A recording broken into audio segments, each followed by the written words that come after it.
All right, guys, so we want to start drawing and writing on our printmaking plate. Now, the good news is this printmaking plate is transparent, so we're going to be able to see our final sketchbook drawing through the plate, allowing us to create the best image possible. Now, just because my plate can see through that doesn't mean that I can't change things as I go. So starting with day one, we want to start working on small sections. Now, I am right-handed, so I'm going to start at my top left corner and I'm going to work my way across.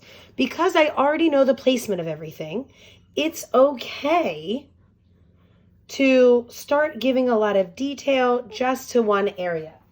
If you have tape at home, you're more than welcome to tape it down, but it is actually better if you don't.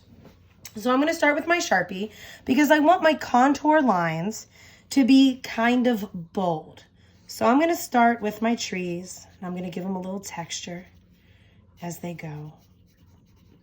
But that's not the only texture I'm going to give to those trees. I'm going to make sure the ones in the front are actually in the front by showing that overlapping and that depth. Have a little curve at the bottom since they're actually round like trees. Notice I'm taking my time, I'm getting clean lines, and I know why I'm drawing where I'm drawing. But even though this looks really cool with just my Sharpie, I want to make sure that I have other details in here too. So I'll make sure I'm lined up. And that's what this ballpoint pen is for. So I can actually go in with my ballpoint pen, and anywhere that goes is going to leave nice little fine details. So look at how I can really start to add some value to my trees by adding in that texture. So it's really making them stand out and giving value and detail. I can give as little or as much as I want.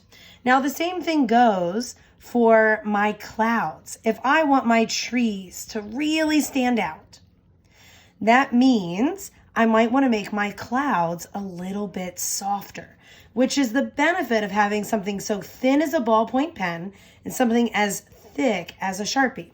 So for my clouds, I can outline also, but look at how thin and delicate that line is compared to our actual Sharpie. And then I can go in and very lightly, I can start building up that value.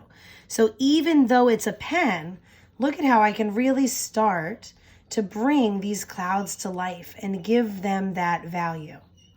Now, I'm not looking for this to be a 100% realistic project, but I do want to see that you've put in effort to give it detail and value.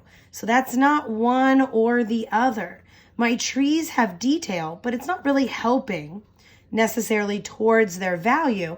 But look at how my clouds are really starting to come to life because I'm picking up those areas and making it look like it's a 3D actual object. Even though clouds kind of aren't. I can do the same thing for this cloud up here. Once you've found a rhythm and a style, you want to keep going with those clouds so that they all look uniform and the same. If I stop doing them now and I come back tomorrow, they might not look like they usually do. Ooh, yeah, let's make that one overlap a little bit. So I'm building up my value just like we did in our God and Goddess project, figuring out not only where that value goes, but where it's needed for this to actually start looking like the image that I want it to.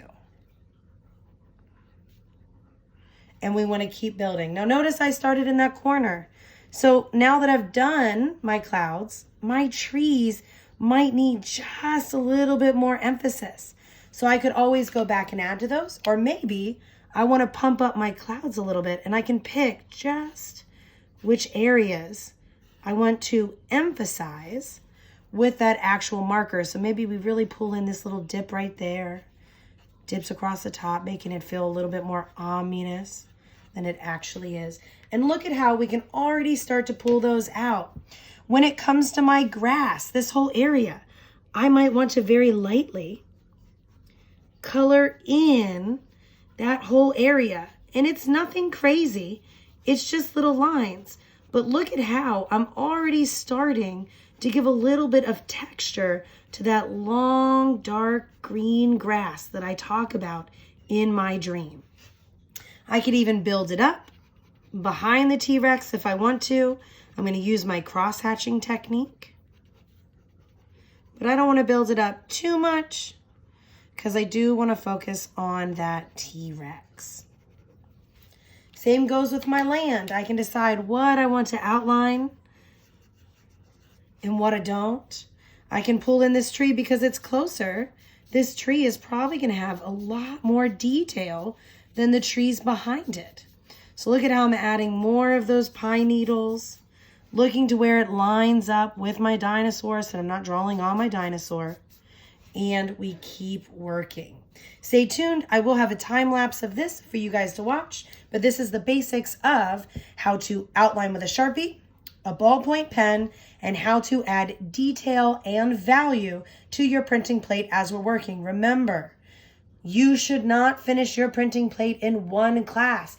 Instead, you have today, which is Friday, Monday, because I'm going to let you guys work on it on Monday at home, Tuesday, and a half day on Wednesday when this is due, so I can see those beautiful drawings. I look forward to seeing your art as always.